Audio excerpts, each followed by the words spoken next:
everyone. You are on Bound for Glory on Sin. I'm Jordan. I'm Ashley. Matt, I'm also Jordan. And I'm Peter. There you go, exciting. Highlight of the day. Obviously, last night, horrible game. I was lucky enough not to watch it. I was out to dinner. Extremely enjoyable game. But I had both of them, so I just watched a movie instead. Like you watched a Titanic the other week. Oh, look, Friday night should be a movie night for me. I don't really, unless North's playing, I don't really watch the footy. Well, that only happens once a year. I don't think Essendon was really watching the footy either, because they ended up going down by about 94 points. Even though the champion in Gumbleton kicked 4 goals, which were all kicked at extremely important times of the game. Wink, wink. They were all junk time goals? Oh, yeah. Oh, good. Oh, We yeah. just have to explain these inside jokes to our listeners, you know. Okay. It wasn't really an inside joke if you watched the game. Well, yeah, fair enough. Just cut me down in my pride. And Joe Watson also still managed 27 disposals or something like that. And 37. 30, okay, well, Yeah. fine. Again, cut me down in my prime. That's fine. So Hawthorn are finally probably justifying their premiership favouritism after beating up on the Minnows But before the now last they're fortnight. higher premiership Yeah. favourites now than when they were, 10th, and everyone was like, you get on Hawthorn. Do they play the other ones in West Coast and Sydney again before the finals or not? I'll have to have a look at the their run home, but I'll do that later in my segment, which I'll be talking about. Oh, terrific then. That would Yeah. be excellent. Good. I'll look forward to that. Awkward segue, seeing as we're not talking about that for another 40 minutes. But, okay, Hawthorn, obviously, they've the big win. They've had 2 really comfortable wins against 2 good teams. Are they the outright favourite? I mean, they've shortened to something like $2.50 for the premiership. The thing that I'm interested in, are they a better team without Buddy? Not because of, their thing, just the Because fact that there's they no share it overall around. runs. The fact that they've got Bruce, Gunston, and Roughhead pinch hitting in the ruck, and they can all kick goals. And then they've got the Smalls and Steele Shitload of goals from and their midfielders. Puopolo. Yeah. So there you go. If Hawthorn are to win a flag, Buddy, just sit out. Yeah, please, just don't do the play team finals. and don't play. Well, Yeah. it's like Richmond, who used to have an over-reliance on, well, probably still do, have an over-reliance on Jack Riewoldt, and every forward thing goes through him, and so teams know if you have your best defender on Riewoldt and you stop Riewoldt, you stop Richmond. If Hawthorn can manage to add Franklin back to the fray without going back to that over-reliance on him, then they'll be extremely dangerous. No one will be able to stop them. But how do you not kick to 100 and however tall he's 190 plus centimeters, big massive dude in the forward 50 who just commands every forward thrust? Have a look at the last 3 or 4 weeks that he hasn't been playing. Yeah, but if you put him in the team, how do you not kick to him? Put him further up the Kicking ground. it to somebody else. Is there sort of a less reliance, I guess, on Roughhead or less confidence because they don't kick it to him all the time like they do Buddy? It's almost he's playing a lot of the time in the ruck as well. As good as Buddy. Oh, well, I yeah. don't know. I wouldn't say that, to be honest. But he's not spending a whole lot of time in the forward line. He's only playing 50% of the game because Bailey and Hale need a fair bit of time of rest because they're such big guys. Roughhead might be out next week too because he did a bit of a dangerous sling tackle. Yeah, that wasn't great to see. Also, I heard something about Stanton maybe doing his hamstring. Goodness me! Things go everywhere in the studio. Christ. I can't comment because I didn't watch the game. But he'd be a huge loss for Essendon because he's been really good this year. That'd be another soft tissue How long injury. would he be gone for? A few Weapons. weeks? 2, 3 weeks, 4 weeks, depending on the severity of the injury, I guess. It could be good to give him And not Cremeri's rest. gone as well, isn't he? Well, he pulled out last night late. I didn't see it. How did Kavanagh go last night? I think he ended up with 16 odd possessions off the top of my head. Any of them dangerous? Not really. Is he another Heppel? I don't know. Otherwise known as the astronaut. Heppel's in another level of spacemannery. And Luke Hodge kicked 5 goals last night. Yeah, in that's this another return. thing. You chuck Luke Hodge forward, he spent a lot of time resting in the forward line and managed 5 goals before he was subbed out of the game. And really, they've got so many options to kick goals. You can't really stop them because if you stop Franklin, then Bruce or Gunston's going to kick goals and vice versa. And it goes all the way down to Suckling, who kicked 4 last night. They They have a never-ending list of goal-kicking midfielders that can step up if their forwards don't fire. By the way, Hawthorn have the worst team nicknames. They have Suckling as Suckers, who has Cyril Rioli as Sizzle, Poppy for Puopolo. They sound like Buddy. They all sound like bloody biscuits. Buddy, Ruffy is the orange Ruffy is that's a fish, I think. But it sounds like Rocky Road or some shit. Who else? Who else has a weird nickname? I suppose North have Spitter for Andrew Swallow. That's pretty good, though. That's always I fun. sense a top 11 list brewing here. I think we Paul can we first talk about how crap Essendon were? Oh, they were useless. And the 'Cause funny I thing, don't think we focused enough on how bad they were. was it that Hawthorn were that good, or that Essendon were that bad, or a combination of both? Probably a combination of both, I think. Usually when it's that kind of margin, it's a combination of both. So Yeah, I prefer to just think that it's Essendon being horrible, not horrible. That's not even It's a a word. combination of terrible and Yeah. horrible, which tells you how bad they were. Come at me, English dictionary. Well, I mean- the Essendon supporter in the studio should be able to tell us, because you know this team better than most of us, I suppose.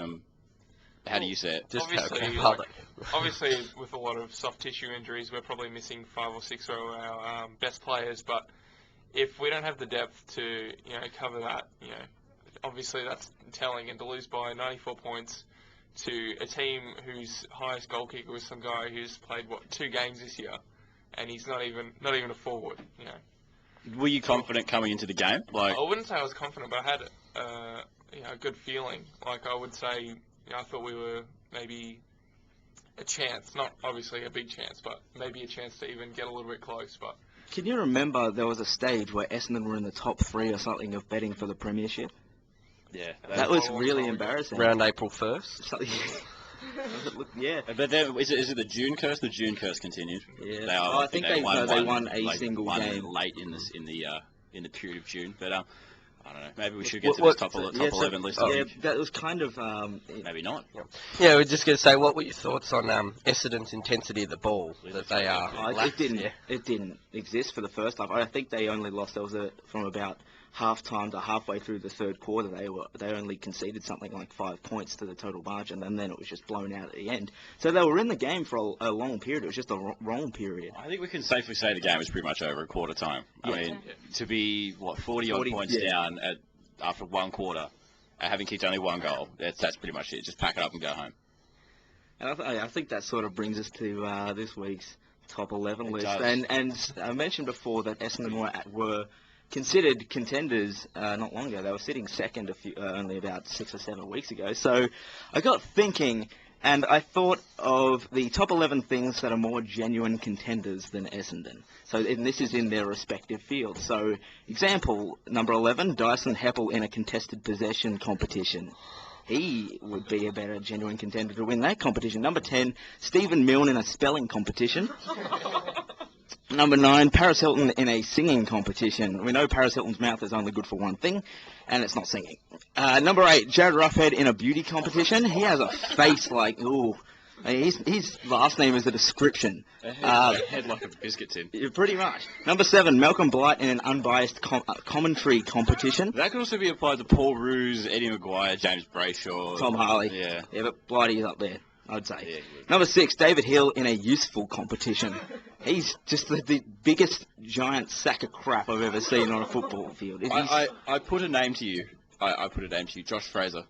Okay, well, no, David Hill. I'd still put David Hill ahead of him. At least he was he was meant to be a better sack of crap, but he wasn't. Yeah. Number 5, Paul Bauer in the best tattoo competition. That's probably the worst tattoo I've ever seen. If you look at I think it's his right shoulder. Get a chance. It is useless. It is pathetic. Number 4, Lyndon Dunn in a best mustache competition.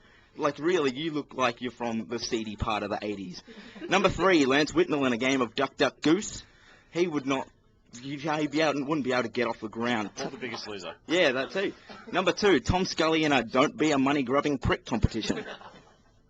Instant loss. And number 1, drum roll please, Hayden Ballantyne in a who can reach the middle shelf at the supermarket competition.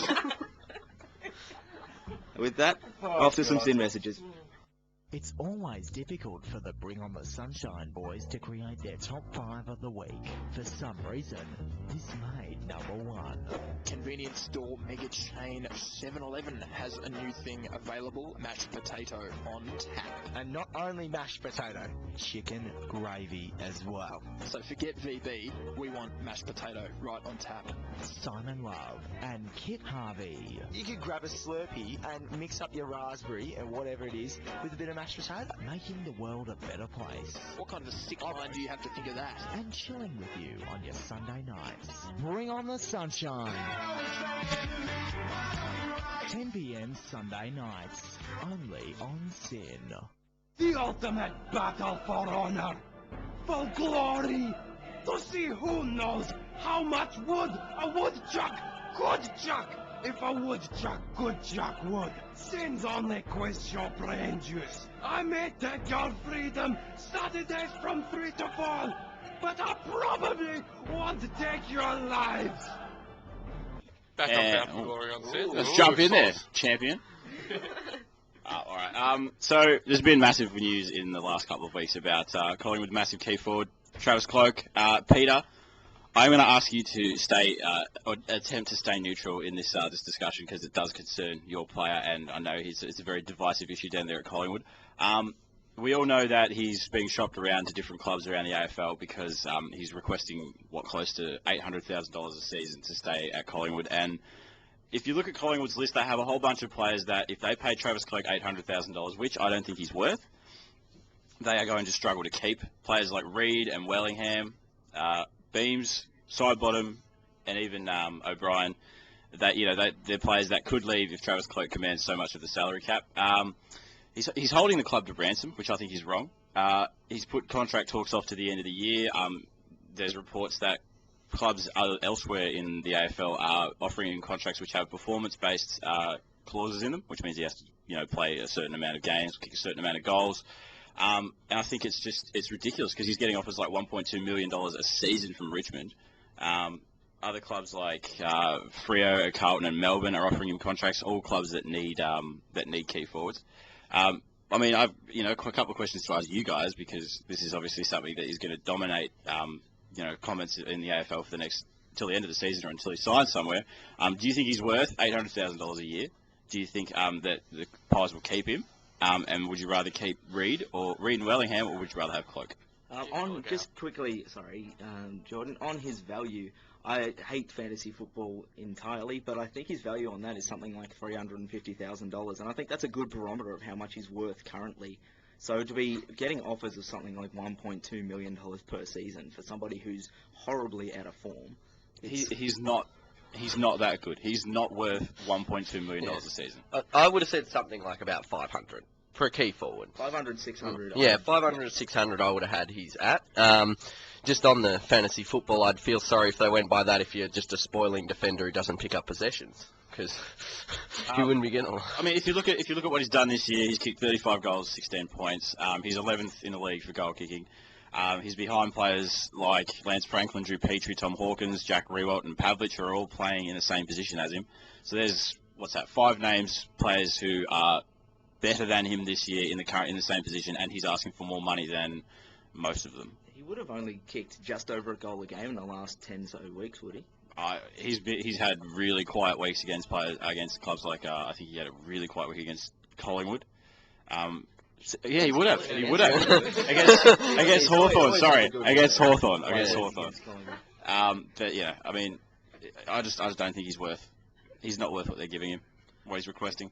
Ben Reid, who is probably one of the players who's going to be pushed out if Cloke stays, reportedly receiving offers from Sydney because his brother plays up there. Yes, Pete. He signed the other day. He did? Okay. Yeah, well, so's Wellingham before you make that mistake. Let me just get a pen and... Both Reid and Wellingham have signed up. That's what I was going to say. Well, who do you think will leave if Cloke stays? I don't think anyone will, because I think, if anything, Cloke will leave. You see, it'll be Cloke. Wellingham and Reid re-sign. Yeah, and Beams is pretty much got it. If Beams, they won't let go of Beams, so there really isn't any room for Cloke. So you'd think that maybe we're going somewhere. Effectively, what they've done is they've gone, right, you're going to the end, we're signing everyone else, whatever's left, this is what you're going to get. If you don't take it, then, yeah. But would your premier key forward, would you treat your key forward like that? Just you can have the scraps, Travis? We'll sign everyone else and then you, our number one key forward, which if you leave, we're stuck with Chris Dawes. Right now, our number one key forward's Tyson Goldsack. He's kicked more goals in the or Dane Beams, actually. Who's kicked more goals in the last few weeks. So, but it just seems like a really odd way to treat your number one key forward. I think Cloke's holding the club to ransom, though. Yeah. So it's not really That's the thing. fair. They've gone, look, you've done this, and he was given, what was it? They offered him something like $750, and he wanted more. Nothing He to wanted poke a more. stick at. He wanted more than $750. So to be fair, that's more than what he's worth. All right, and all he's right. turned it Hear down. me out. All right. In a terrorist situation, I know this is an odd analogy. In a terrorist situation, say someone kidnapped one of your children, if you had children, and you had debts to pay to a couple of other guys who had previously held your kids' ransom. Your kids are really unlucky in this situation, by the way. Right. So you communicate with the people who currently have your children, but you go, right, I'm going to pay these other terrorists first, and then whatever's left in my bank account at the end, you can have that, and I'll have my kid back. What? That wouldn't work. In a situation, you are Collingwood and Travis Cloke is the child. It wouldn't work. That would kill your child. In this case, Travis Cloke would just leave. So you can't treat a player like that, especially not Travis Cloke. But was the kid holding the terrorist to ransom at some stage? No. Because that's what he's been doing. No. So effectively, you're saying the kid had the terrorist wrapped up and Yes. This is going to be a really good movie one day. It will be. Liam Neeson will star in this shit. The Warner Brothers, listen. Maybe that's where Travis Cloke can get the money. Well, actually, his dad is a central part in the negotiations. I think he's doing some sort of managing, and he's reportedly the reason why some deals are falling apart because he says that, yeah, we'll accept your offer, and then a day later, oh, we've got a better offer, can you match that? Didn't Something they like through that. the week say that David Cloke can't be involved in the negotiations? I personally think David Cloke's an idiot. Oh, that doesn't. Most of the Clokes are. But yeah, I would hope that they would have said something like that because I don't think it's ethically right that the family is involved in something like this. I think it should just be between the manager and the player, but that's just my opinion. Think if Freo, if they manage to get Cloke, they'd have Pavlich and Cloke as their key forwards. How many years has Pavlich got left there? How's Pavlich? I think he's 29. He's got a couple of years So left in him. yeah, and he's playing his best football currently. All right, let's look at the teams that if Travis Cloke went to where he would play, who he would kick out. Collingwood's cheer squad leader Joffa has tweeted in the past couple of weeks that he's going to Carlton. He has mail that he's going to Carlton. He'd be Carlton's number one key forward. Would he, Damon? No, not at all. Well, Ashley, where would he fit in at Carlton? Hopefully on the bench. Oof. So you'd pay him. $1.2 You'd million pay for a $1.2 million bench to warm the pine. Yep. I wouldn't want him in my team. I wouldn't want him, lining up for a goal with the supporters' our heads in their hands. But He's inconsistent. He's just. I just wouldn't want to watch it. So you wouldn't want a proven key forward. He's a proven key forward regardless of his form at the moment. And I think the one thing that I've seen from watching Carlton this year is that they desperately need a key forward. You wouldn't take Travis Cloke. No. But the thing is, we have some. They're just developing currently. So next year or the next couple of years, you'll see them come Are you out. talking about Luke Mitchell? Levi Casbolt. Yeah, Levi Casbolt, Luke Mitchell, Paper Sammy shots. Rowe, who had the cancer. Unfortunate testicular Yeah, cancer, which yes. he's got over now, which is terrific. excellent. Yeah, actually got rid of it. But so that's some good news. But I personally wouldn't pay that much money. I mean, half our salary will be going to Judd and Cloke. Yeah. So not the Blues, the Tigers. We don't have any Tigers supporters here, so I suppose this can just be think- a round discussion. Bulldogs and Bulldogs and Fremantle. Bulldogs have ruled him out though. Like Smorgan anyway. Oh, Said, Cheaty said they Yeah. that GWS are now He's the interested. ultimate showman. Cloke is not going anywhere near Greater Western Sydney. Because I'm pretty sure he actually wants to during the win. week that he was looking forward to Collingwood going up there so he could get a first-hand look of their next kick. And I you think he said he was couldn't going to put divert Patton their and bus Cameron there. through Breakfast Point. Yeah. Look, I think personally, if he's going to go anywhere, it'll be Richmond or Carlton. You guys have put forward some good arguments, but I think that I think he'd probably still go there because they have the money to pay him, even though they probably have to front load the contract or back load the contract. And something the like that. Melbourne offer? 7 years at 1.2 a season. That was Richmond. Sorry, 7 years at upwards of $800,000 a year. That's a lot of money for someone who's not that good. Yeah, the Melbourne supporter in the room is giving the 2 thumbs down at the moment. Doesn't appreciate it. I think we're going to shoot off to some SYN messages. 60 minutes, 4 rounds, 2 contestants, 1 winner, and a stack of unnecessary sound bites. Brain Juice, SYN's only quiz show, Saturdays from 3 to 4 p.m. Get your juices flowing. That was delicious. Brain Juice tip number 4. Never trust your host. Alright, here we go. This is question number 6. Gonna fill in the blank here. An apple a day keeps the doctor away. Ah, no, it doesn't. That's stupid. You have to go to checkup, so I'm not going to allow that one. Ah, that was a trick question. Brain Juice, Saturdays from 3 to 4. Beware the evil quizmaster. Looking for a fun excursion? SYN offers exciting radio tours for schools, community groups and more. Learn about community radio and get hands-on producing your own podcast show in the SYN studios. Are you a student? Tell your teacher about SYN. If you're a teacher, go to syn.org.au/education or email training@syn.org.au. That's syn.org.au/education or email training@syn.org.au. Keep up with the latest in sport, plus the latest from London, with SYN's new limited edition sports show, The Daily Gauntlet. Starts Monday, July 30 and continues weekdays at 4:30 p.m. straight after Panorama, right here on SYN.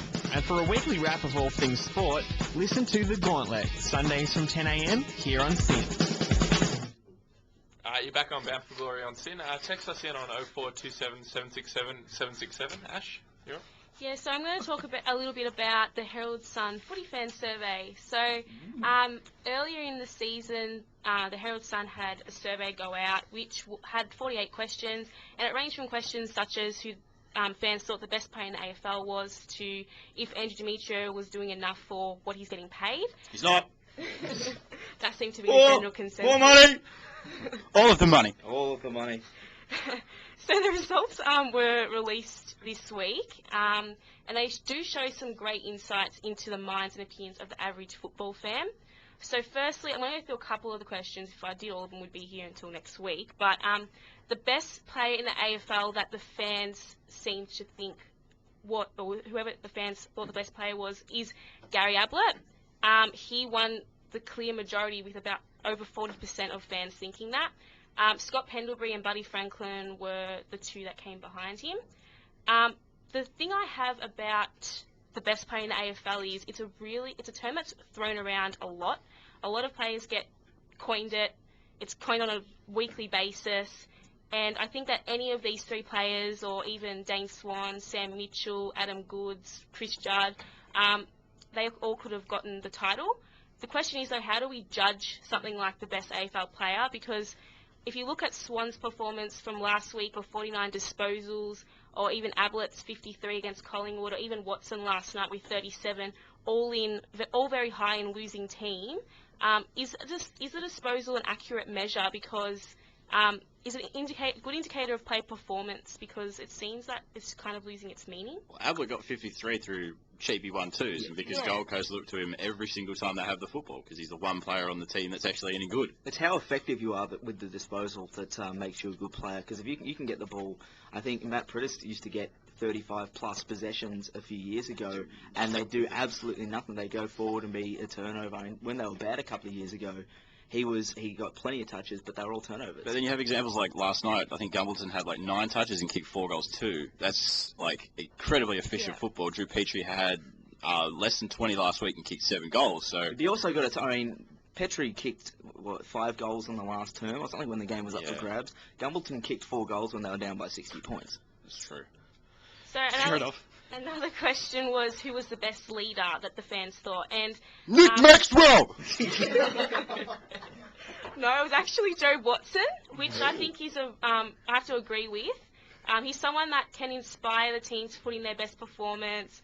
Obviously not last night, but he stands up in times when the team especially needs someone to lead them to victory. He's consistent. He goes to the ball hard, and he has the qualities of a leader. What do you think, Jordan? You see him more than I do. I reckon he probably is the best captain in the AFL. Not even biased. Not biased. No. So then there was also who the fans thought the best player would be in the next 5 years. So the top 3 seem to be Patrick Dangerfield, Nick Natanui, and Trent Cotchin. Oh, God. So I don't know what your opinions are. Natanui? No. I would have thought Pendlebury would have been in there. I know he's great now, but a couple of years he'll be even better. I would think they're talking just about like the really young players in the AFL. And with Cotchin, I thoroughly agree with that. I think Joseph. NicNat was... if he can get over the massive concussion he suffered. Well, you could pretty much look through the 2008 draft and take most of them. Yeah, that was a really good draft looking back. I think they're right with Cotchin though. I think Cotchin's something different. He's on a different. He's playing a different game to everyone else. I think. Yeah, and so there was also a lot like issue-based questions. So some of the results weren't really surprising. 69% of people thought that video technology was good in theory but needed to be improved. 76% of people thought that the fixture wasn't fair, and 82% thought that the tribunal handed out inconsistent penalties. So I don't know what your thoughts are. Yeah, it's spot on with I want to know who the 20% think that the tribunal's handing out fair decisions are. Yeah, all the AFL board have just gone on. Yeah. And Yes, everyone's get on all the different computers and vote multiple times.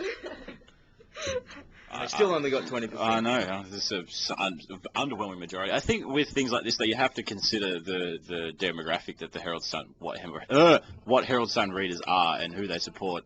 I mean, who would be the majority readers of Herald Sun? Probably Collingwood supporters. Yeah, they are the ones that can read. Yeah. So they halves the membership number. What did the words mean? I'm pretty sure we'd win every survey in terms That's of the numbers. thing, yeah. It's We have more supporters than anyone. So. Well, this might give you a bit of an indication because the top 3 supported clubs, according to this survey, were Collingwood, Essendon, and Adelaide. Ooh. Now, it's a two-horse town in Adelaide, though, so, you know. I thought Hawthorn have got a massive membership number. Hawthorn are too busy celebrating the 2012 premiership to be reading papers. Yeah. And interestingly enough, Fremantle supporters were pretty much on par with Richmond supporters. In terms percentage. of... Which shocked me a lot. Obviously, they've gone back into the closet. Oh, dude, Yeah. whoa. Yeah, first 4 rounds are over. So's Richo, apparently. Ooh. Yeah. Scoop? Yeah. They jumped out. They came out for ages. No, I'm only They kidding. went back. They have a couple of losses, lose to... Yeah, the most Gold exciting Coast, time go to be a back home. Richmond supporter is a pre-season. Yeah. Still All have faith. the way up until quarter time at round 1. Yeah.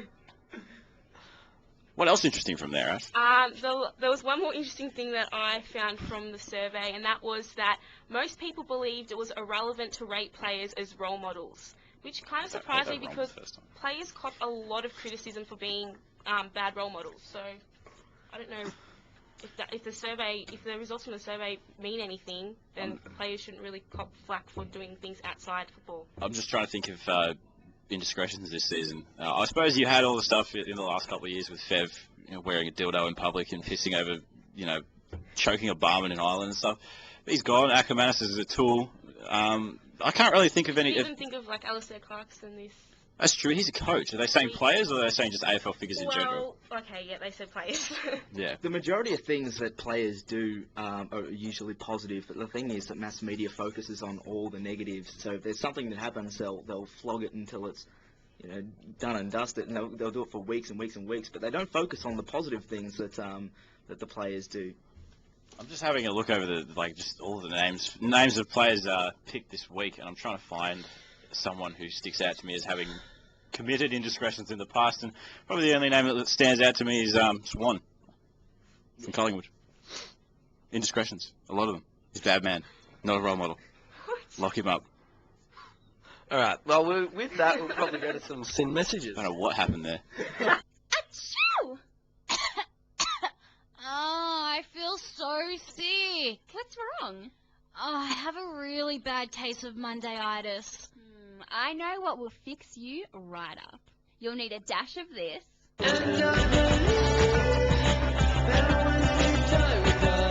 A spoonful of this.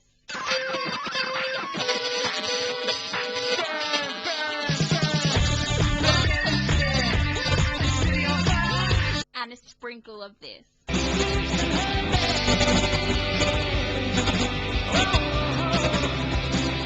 How do you feel now?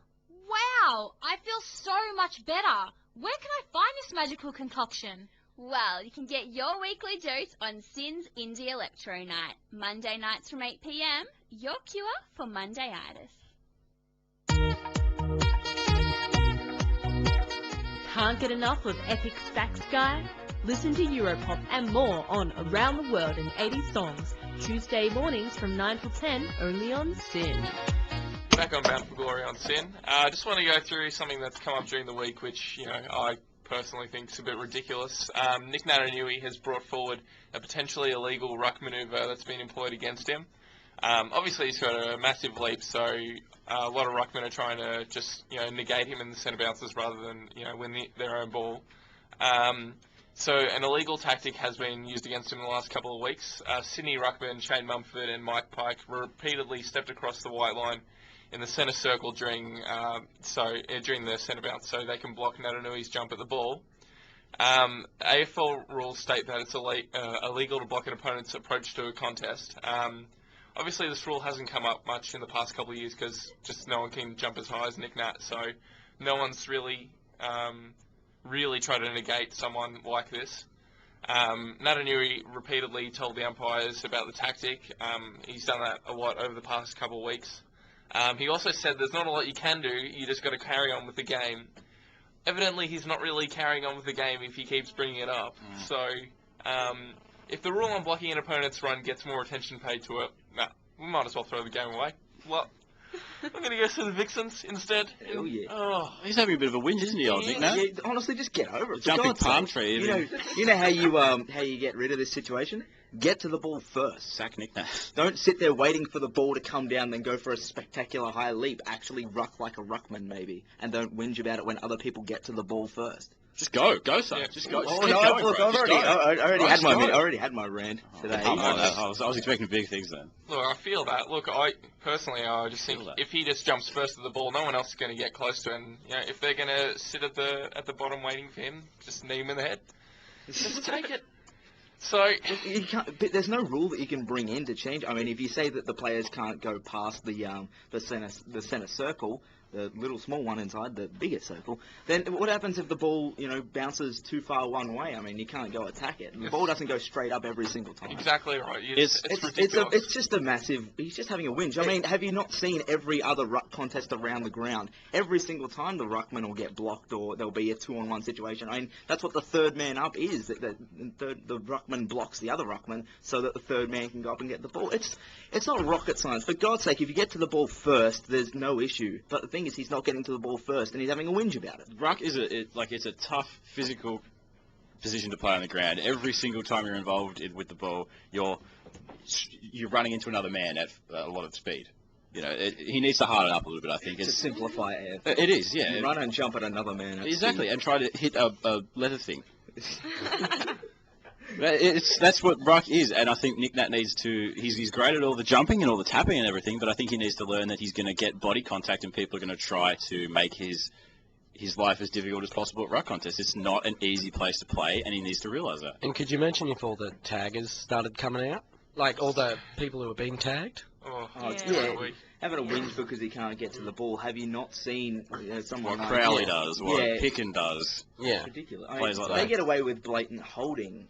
So yeah, how would NicNat like it if someone was hanging onto his arm like at ruck contest, pulling him down? That's essentially what's happening to other players around the ground. He might fly up into the sky with him. NicNat is good at a lot of things, but I don't think he can fly just yet. West Coast don't have a flying coach. If you look at any bloody newspaper, you'd think he'll be friggin' Superman in a couple of years. I think what's telling about this whole thing is though that I can't think of any other ruckman that's come out and said the same thing. Yeah, you know why? Because most other ruckmen are genuine ruckmen. He's an athletic type, so really it wouldn't be an issue if he wasn't contesting the centre bounces. The thing is, he's having a whinge because he hasn't got as big a body as somebody like I don't know off the top of my head, Shane Mumford or Ben Hudson. People that have big solid ruck bodies. So that's the issue, is he hasn't got the body and he's having a whinge about it. Well, he's coming up against Ben Hudson this week in the ruck, and I suppose he'll probably change with Merritt at full back there. Two guys who have big bodies, and I personally hope Brisbane do it to him. I personally hope they block him at every contest and make his run at the ball as difficult as possible. Look, as a junior, I was an absolute spud in the ruck. So my coach, he told me, if you can't win the contest, just stop the other guy. So Daniel Merritt, if he does that, he's going to crunch NicNat, I reckon. I suppose, I'm honestly surprised that he hasn't tried to deal with this by learning from Cox. He's probably one of, if not the best ruckman of the last decade, or really the whole game in its entirety. Surely he would have experience in dealing with this type of thing. Yeah, why wouldn't you just go, well, Dean, can I have some help with this, please? Mate, dude, buddy, friend guy. It doesn't help that he's come out and said this is an issue, because you know what's going to happen for the rest of the season is that the ruckmen are going to deliberately try and block his run to the ball. Yeah, because they know it'll aggravate. They know that he'll get angry about it and he won't be as effective as he would be. He shot himself in the foot. His own foot. Thanks a lot. Yeah. He's pretty much revealed what tactics are going to beat him, so... You never do that. Yeah. But I suppose with the amount of opposition analysis that goes on nowadays, opposition ruck coaches would have figured it out anyway. So.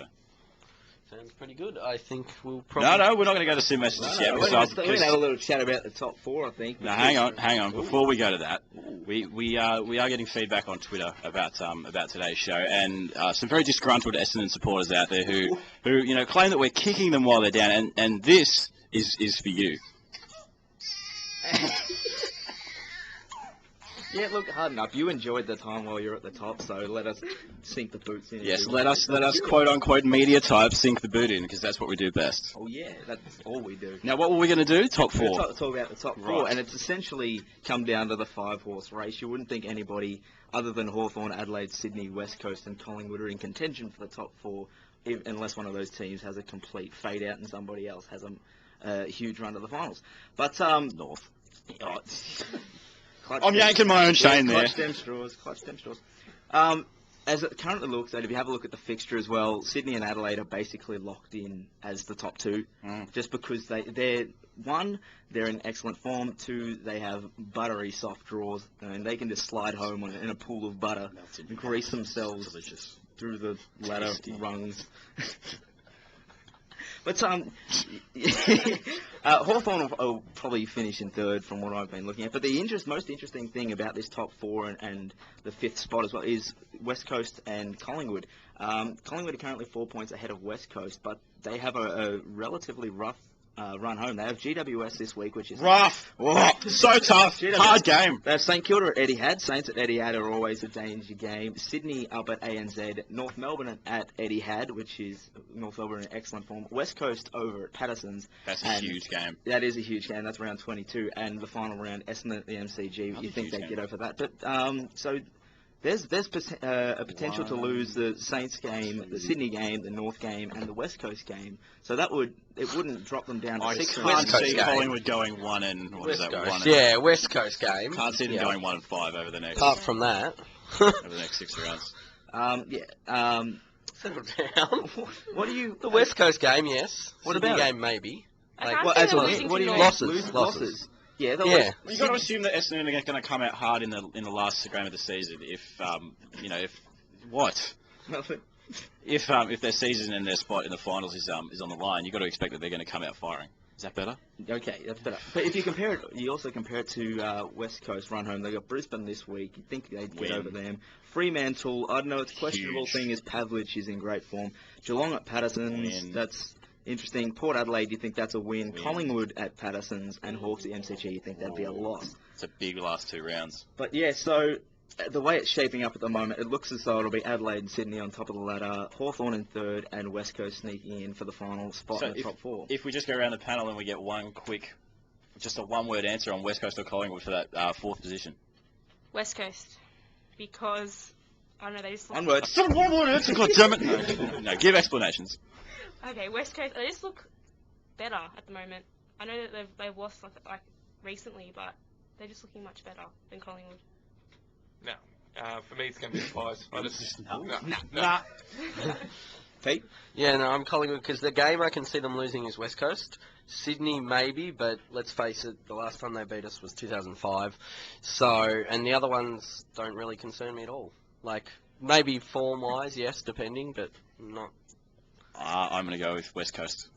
Can I just draw some attention to this? We know Adelaide have had a weak, soft, buttery draw all year, but this is their last... They've got... At Geelong today, you'd think they might get over Geelong, especially with no Scarlett. They have Essendon at Amy Stadium, Fremantle at Amy Stadium, Brisbane, Melbourne, Gold Coast as their final 3. They can rest their best players. That is baby bum soft. Oh, yeah. Hug that, because that is slappable. And then they come in and lose their first final. Fingers crossed they lose the first. So Adelaide finished 2nd, play Hawthorn in the first final. Over there in Adelaide, assuming that... I think Adelaide will finish first. They've got an easier draw than Sydney. They might drop one of those. So either Hawthorn or hang on, either West Coast or Collingwood in the final over there. Yep. Yep. I reckon they'll lose that. It'd be a big week. Fair enough.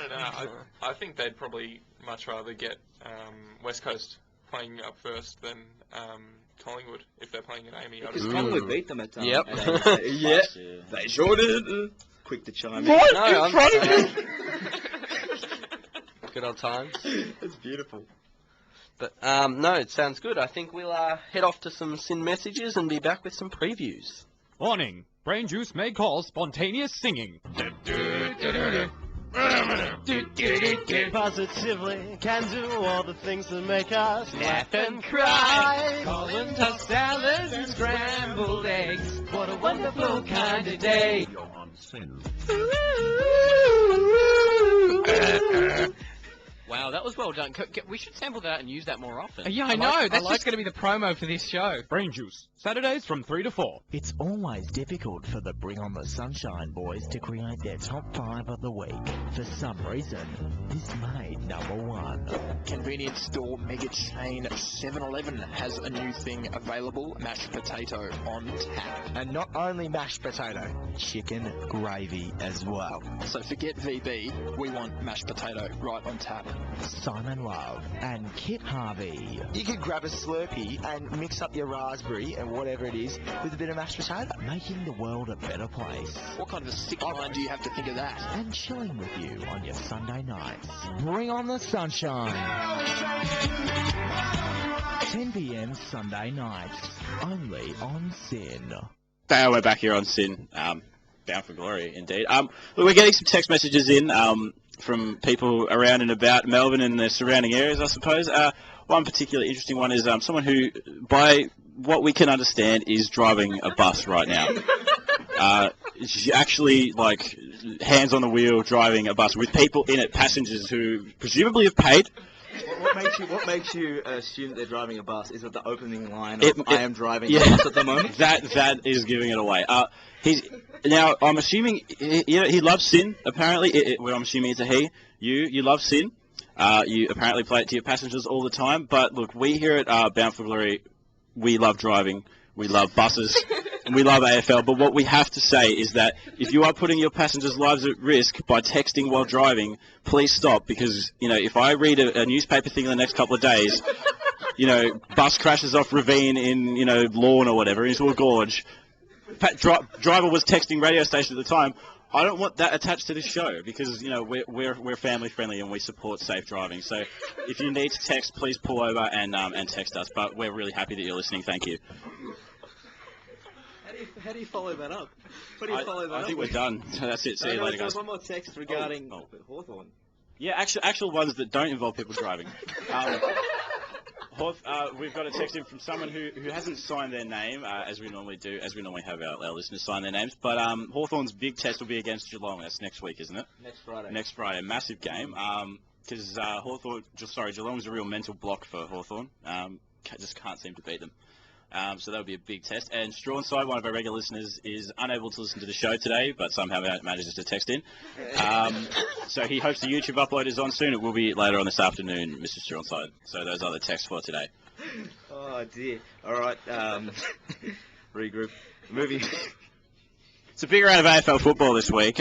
Starting off today with Geelong and Adelaide over at Simmons Stadium, just down the highway. No Scarlett for Geelong, who's out suspended. This is the earlier game, starts half an hour earlier than the other ones. Have at it, gentlemen and lady. Adelaide seem to have, much like Hawthorn, they've found a number of extra goal scorers, guys who can just go forward and jag goals.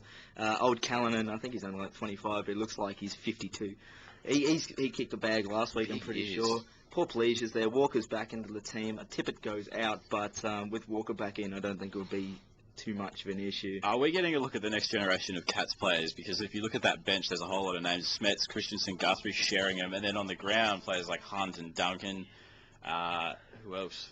That's it for the Josh young Walker ones. as well. Yeah, Josh Walker. Sorry, my apologies. Ooh. There's a lot of names that in the last couple of years, obviously either wouldn't have been at the club or wouldn't have been thrown up for discussion at all, and Motlop even. Is this the next generation of Cats? Can they win a premiership with this list in the next couple of years? I wouldn't think they'd win a premiership. No? What happened to James Podsiadly? Is he dead or is Oren Stevenson broken? Where have their old... Didn't they get Oren He was probably the worst person they could get from the VFL, by the way, Oren Stevenson. I mean, they got him to play in the ruck, and then Trent West just decided to go nuts and actually start playing like an AFL footballer and not a big Nancy girl. So also applies for Hawkins. Fair enough too. Yeah, they've got a lot of players who've actually grown balls. This is interesting. Tips. Geelong. Yep. Oh, I'll go Adelaide, I think. Yeah, I'm going Geelong over there. Actually, sorry, it's like a reflex to tip Geelong, but I still think Geelong. I'm going for Geelong. I think they'll get up for Corey's 250th. Oh, bringing out the Very good. Sorry, yeah. Can I change my tip now? Ashley just keeps us all level. You know, she's got the stats. We just ramble about. Brings some sort of stability. Yes. To whatever this is. North Melbourne versus Melbourne at Etihad Stadium. We will be at this game if you see us come say hi. Yeah, because you'll be able to recognise us by our voices. Especially if you're an angry bus driver waiting to chase Jordan down. If you are driving to the game, please don't crash. You just need to look at the forward line here, and the game's pretty much done. You got Petrie on Salah, Hansen on Nicholson, Tarrant on Frawley. This could be a big game for Tarrant. A comment going around the internet is that if Salah lines up on Petrie as selected, then Petrie is a real chance to break the goals record. Because Salah is a tub of just useless. Of goo. We need to make it a best 22 of just piles of goo. Yes, and Salah would probably be captain. Look, Spaceman Heppel. I mean, there's a big article on Atley and Harper in the Herald Sun today, or the Age, sorry, today. Two very exciting young players. I thought Jeremy Howe was probably lucky not to get a week for rubbing his blood on other people's shorts, because last time that happened, Nathan Buckley got a week. So I'm surprised to see him in the team. But, I mean, looking over that Melbourne team, Jake Spencer, his first ruck, that is deplorable. I just can't understand why he's still on an AFL list. And you've got Jared Rivers as full forward. That's why? Why bother? Just play with a man short. So I can't see Melbourne getting within 10 goals of North today. Knowing my luck, Melbourne will probably win, and I'll look like an idiot next week. But but yeah, North Melbourne by at least 10 goals. Yeah, you'd think it'd be a spanking.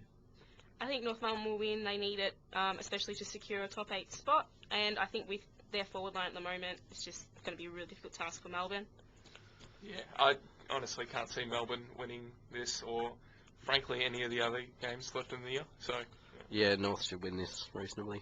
GWS versus Collingwood is another one of those we can kind of skip over. I don't even know why we're even commenting on this one. I'm surprised more players haven't been rested from Collingwood, to be quite honest. Well, Paul Seaman is playing. So that's something to think about, I suppose. The walking hat rack that he is. Just looking at some of these matchups, this is kind of, you got Corns playing on Cloke.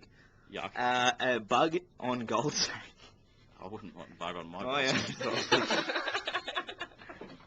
Dawes on Davis. You think that Davis would have gone to Cloke, but Ben Reid on Jeremy Cameron and Nathan Brown on Patton. That's at least two okay matchups, I suppose. Those two really good. Well, those four are all really good footballers in their respective areas. What else have we got? Palmer on Maxwell.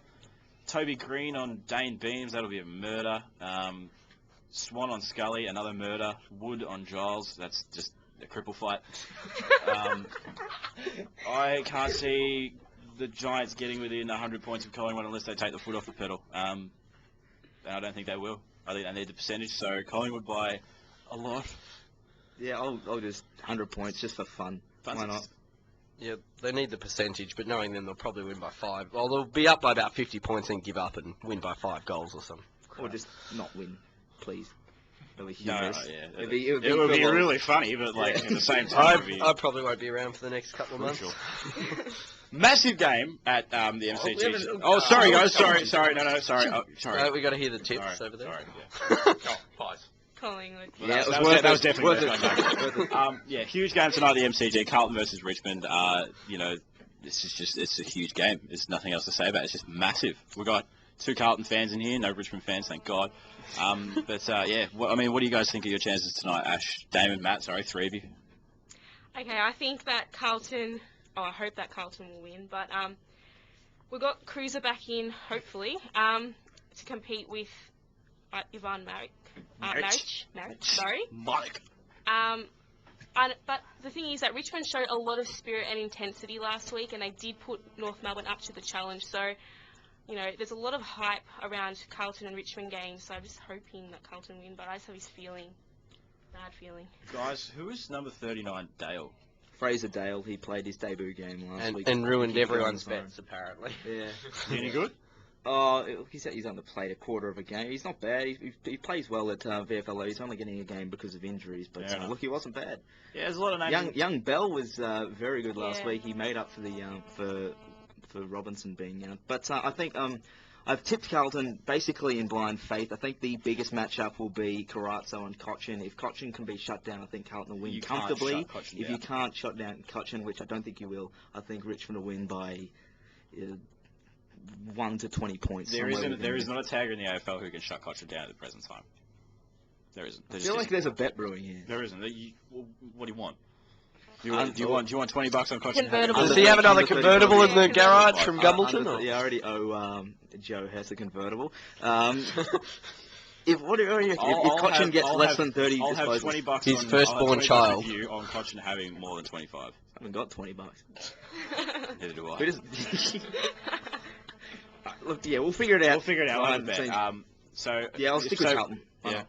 All right. There's a lot of names in that Carlton side that I haven't seen before. Bell, amongst others. But I do think that Andy Collins, number 16, lining up on Hooley, is unfairly maligned. I think he was really good against North when I saw him. I think he cops a lot of shit that he probably doesn't deserve. He had a great game last week. He had his breakout game. I don't think that the trade of Grigg for Collins is as clear-cut a win for Richmond as many might think. I think Collins cops it, so stop it, everyone. You've got Grigg who can get 35 disposals playing as a spaceman, but what can he do with it? Exactly. Question mark. So good on you, Andy Collins, for continuing to play football, because we love you here. Andy Collins Appreciation Board. Come on the show. Personally, I'm going to tip.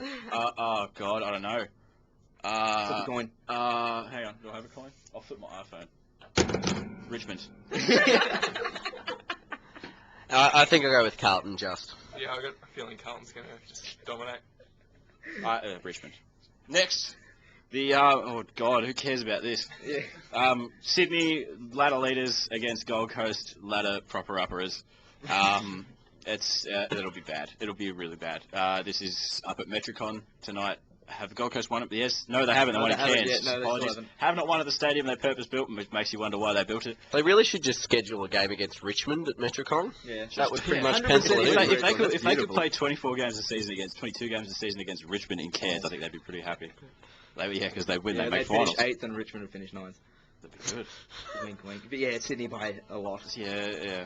Last time they met, Gold Coast kicked 4 goals 12, which is 36, didn't do a whole lot. It's going to be a lot worse than that this time. Because the Gold Coast are, again, running out of legs. They've got players in there that are just there to fill spots. I think a lot of players will get to list at the end of the season. So, I think that Sydney will win by a lot. Yep, agreed. Yeah, Sydney by plenty. Tomorrow we've got the annual Who Cares Cup, Port Adelaide versus Fremantle at Amy Stadium. Wow. This for 14th and 10th place, respectively. Is this I don't even think you'd want bragging rights out of this. No. So it's not even for bragging rights. What is that ruck? Lobie versus Griffin. Okay, fair enough. No worries. Dockers are favourites to win this. Cabbage is in red hot form. It should pants Carlisle, so I believe that this is Fox Footy Games. This is the early game for tomorrow. I'm going to tip Fremantle away from home. Yeah, I was stuck with Fremantle, so I can't believe that old Gooey Kepler-Bradley still gets a game. Gooey. Yeah, Gooey's just a pile of goo. Yeah, he's a centre-half forward in the goo team of the century. Centre-half goo. Yeah, Fremantle by a fair bit. Port are useless without a forward. Yeah, Fremantle. I'm going Port. Yeah. I like it, maybe. I'm going Port with Jordan, simply because I think they're going to play all right at home. They did okay last week against such a strong Melbourne outfit.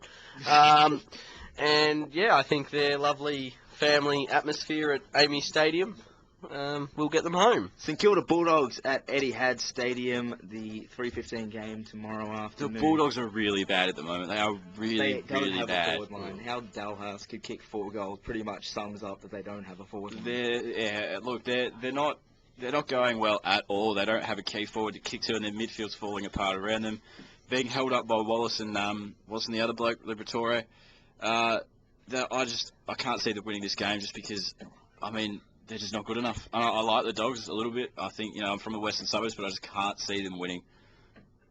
Yeah, I think St Kilda will have this by at least 5 goals, but probably more. Yeah, chuck them in your multi-bet. They're just a booster pretty much. Yeah. Old St Kilda. They'll win by Free money. a fair bit. Pretty much. Yeah, free money. He wants free money. And oh, sorry, you guys, your tips. Keep forgetting about you over there. Saints? Yeah, more. Both of you? Interesting inclusions there. Thank you very much for your piece. What? But they're yeses. Oh, And- of course, yeah. Yeah. And the last one, which we'll let Ash and Jordan speak about first, is the West Coast versus Brisbane game. You guys over there? I think it's pretty settled that West Coast will win this one. They're looking in red hot form, I think, personally. Yeah, well, obviously last time Brisbane beat them, but that was at the Gabba. Cracking game too last time. Yeah, it was actually. Yeah, West Coast should have this comfortably. Right. Okay. Yeah. Thanks, guys. Key forward of merit, by the way. Yeah, I like the boy Dwayne Zorko there on the half-forward flank. Gun, overlooked by a lot of people. I'm going to go with West Coast, as usual. So, I mean, do you guys want to throw some tips in just before I read out our West Coast. text messages? West Coast, yeah. Now, Pebo, you are the bus driver. You're a professional driver. Don't understand how you can be a professional driver. You're driving a heavy vehicle with 30 passengers. Again, I don't text us while you're driving. He doesn't text while driving. I'm texting you guys at the time text when I have a couple minutes to sit on the side of the road. Well, that makes me very happy because it means you're not going to crash. And thank you for listening, Pebo, because you did say you hate AFL, so I don't know why you're listening. Thank you. Don't question but thank you. Don't stop listening. Maybe we can change your mind. So, yeah, thanks for texting in. You've given us a couple of laughs, and I'm sure the other listeners some laughs. So, I suppose we've got a couple of minutes to kill here, but do we really want to kill them? Well, we could do some plugs. Could do some plugs, I suppose, yeah. We've got our new Bound for Glory news up, and probably Matt can Yes, go we on. do. Up and running. Yeah, it actually doesn't look like a pile of goo. We've been does. talking about goo recently, which is awkward. We've got articles up there from all of us, plus other people from the young sports journalism world. Plenty of thoughts about. We got stuff about Travis Cloke put up by Ash last night. We got top 4 chat about top 4 and top 8. But heaps of stuff, putting new articles up daily. So check that boundforglorynews.com. We are sponsored by Sportsbet. Yes, so thank you very much. For all your betting Sportsbet. needs, etc. We've got gamble responsibly. Just put $1 million on St Kilda. For us, we've got our Twitter and our Facebook, Bound for Glory, at Bound for Glory on Twitter and Bound for Glory on Facebook. At Bound for Glory FM. At Bound for Glory. We've also got Sergeant Supercoach, who's a good mate of ours. That's Sergeant Supercoach on Twitter, SGT Supercoach.